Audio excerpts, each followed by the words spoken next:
ঈদ মোবারক everyone. পবিত্র ঈদুল আজহার শুভেচ্ছা জানাই সবাইকে।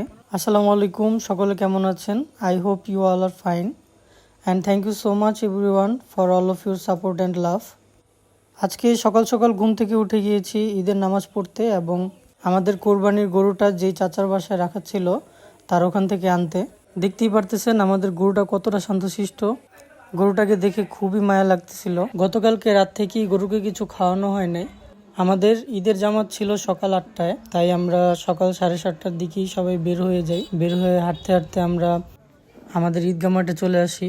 এই যে দেখতেছেন আমাদের ঈদগাহ মাঠ। ছোটবেলা থেকে আমরা এখানে ঈদের নামাজ পড়ে থাকি। প্রতি ঈদই আমাদের এখানে বৃষ্টি হয়, বাট আলহামদুলিল্লাহ এবার কোনো বৃষ্টি হয় নাই। এবার ওয়েদারটা খুবই ভালো ছিল আর গরমও ছিল অনেক। কিছু সময়ের মধ্যেই আমরা আমাদের ঈদের নামাজটা কমপ্লিট করি। তারপরে আমরা সকলে একজন আরেকজনের সাথে কোলাকুলি করতেছিলাম, সকলের সাথে আড্ডা দিচ্ছিলাম। এইখানে যে ইমাম সাহেবকে দেখতেছেন, যিনি আমাদের ঈদের নামাজ পড়ায়, ওনাকে আমি ছোটবেলা থেকেই দেখে আসতেছি। আমাদের ঈদের নামাজ উনি সবসময় পড়িয়ে থাকে।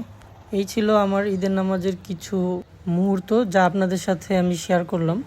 Thank you so much everyone for watching my video and ইনশাল্লাহ আবার নেক্সট কোনো একটা ভিডিওতে দেখা হবে, আপনাদের সাথে কথা হবে, আড্ডা হবে।